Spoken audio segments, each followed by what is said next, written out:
विकास के लिए आपको कोई तरस आने की हिम्मत नहीं कर पाएगा, क्योंकि अब तो आगरा में भी आपका अपना एयरपोर्ट बन रहा है। अर्थव्यवस्था का पूरा सत्यानाश अगर किसी ने किया तो भारतीय जनता पार्टी ने।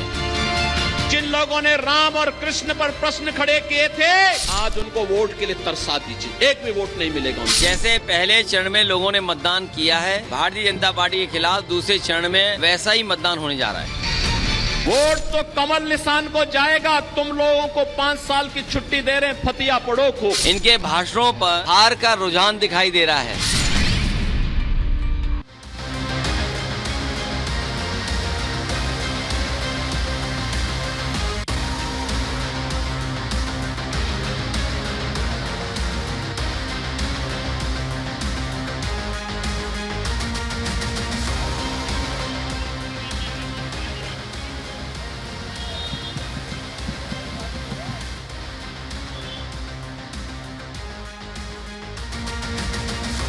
कि हर ख्वाहिश पर दम निकले बहुत अरमान मेरे, लेकिन फिर भी बहुत कम निकले।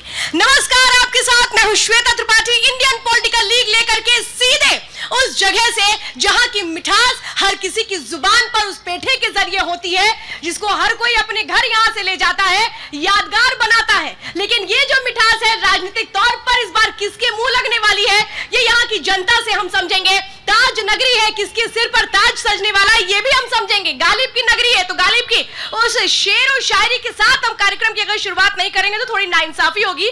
मैं कहूंगी अग्रणी जी जरा सुना दीजिए वो कौन सा शेर सुनाने जा रहे हैं ताज नगरी से। देखिए श्वेता जी, ये सूर नजीर गालिब और मीर का शहर है, तो सियासत में भी हर एक शख्स का ईमान होना चाहिए। सबसे पहले वो मगर इंसान होना चाहिए, और हों जहां शिव की अजाने और खुदा की आरती, वो इबादत गाह हिंदुस्तान होना चाहिए। वाह, शानदार, तालियां भाई, तालियां हो जाएं। आप ये समझिए यही वो बातें हैं, गंगा जमुनी तहजीब है ये। यहाँ पर कैसे एक वो सांप्रदायिक सौहार्द की मिसाल देखने को मिलती है। मोहब्बत की नगरी है, मोहब्बत के मायने बताती है, लेकिन इस मोहब्बत को साथ लेकर के चलने की सीख भी देती है। लेकिन जनता यहाँ पर कौन सी सीख दे रही है? खास मेहमानों का पैनल हमारे साथ है। जरा मैं सबसे पहले आपको तारुफ करवा देती हूँ, बीजेपी से गौरव रजावत हमारे साथ है।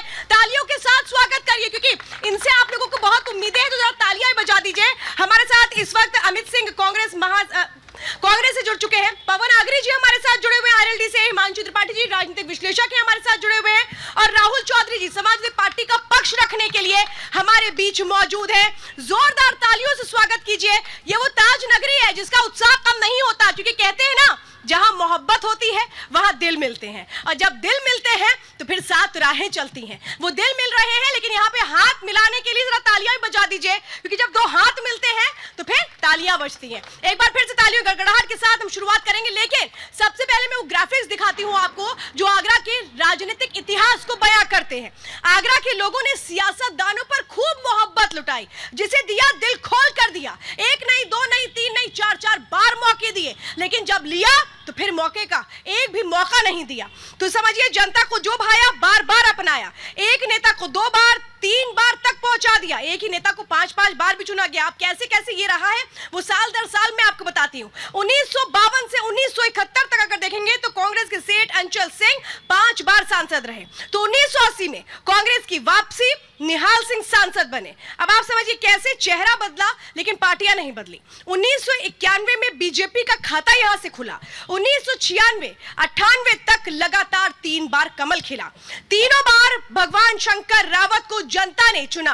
तो अब इसके आगे बढ़िए, 1999 से 2004 के बीच का वो हम अगर वक्त देखें तो समाजवादी पार्टी से राज बब्बर चुनाव जीते, यानी स्टारडम को लोगों ने चुना। 2009 से बीजेपी की अगर देखें तो बीजेपी के पास ये सीट रही, आगरा सीट। 2 बार रामशंकर कठेरिया सांसद बने।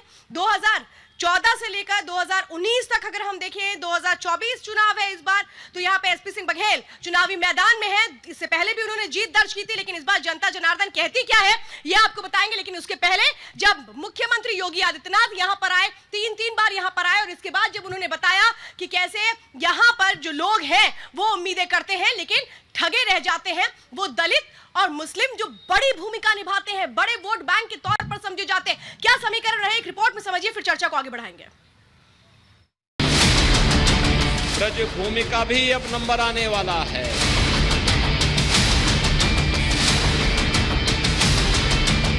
2024 के चुनावी चक्रव्यूह में हर दल अपनी अपनी गोटियां बिछाने में लगा है। आगरा वो शहर है जो कभी भारत की सत्ता का सेंटर था, यानी मुगलों की राजधानी। जूता और पेठा बनाकर पहचान बनाने वाली ये नगरी दुनिया में ताज नगरी के नाम से मशहूर है।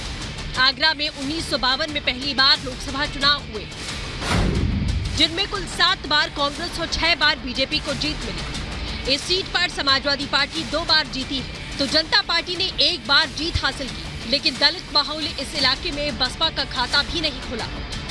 ये बताता है कि यहाँ कास्ट फैक्टर से कहीं ज्यादा कैंडिडेट और दल मैटर करता है।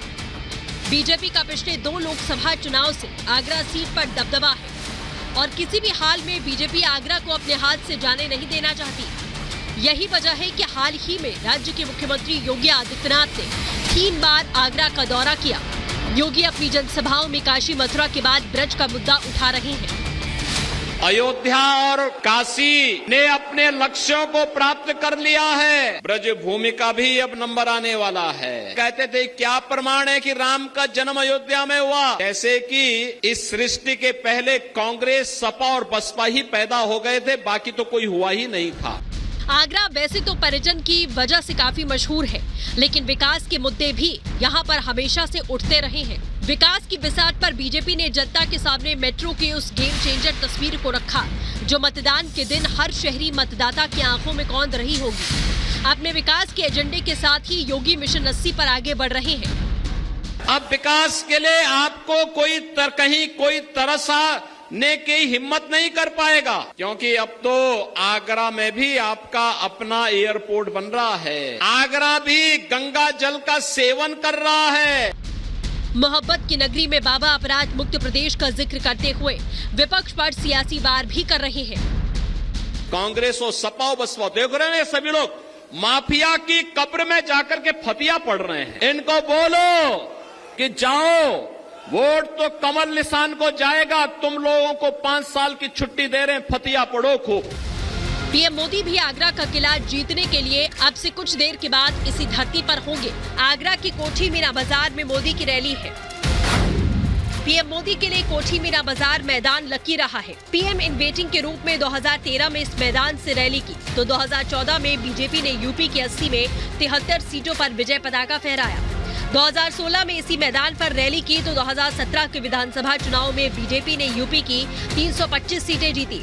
2019 में एक बार फिर इसी मैदान पर रैली की, तो लोकसभा चुनाव में बीजेपी को यूपी में 63 सीटों पर जीत हासिल हुई। आगरा की जनता हमेशा स्पष्ट जनादेश देती रही है। जिसे जीत मिली उसे बम्पर जीत मिली, और जो नहीं भाया उसे खाता खोलना भी मुश्किल हो गया। हालांकि 2024 के चक्रव्यूह में जनता किसे अपना किंग चुनती है, ये आने वाला वक्त बताएगा। Bureau report, Republic Bharat.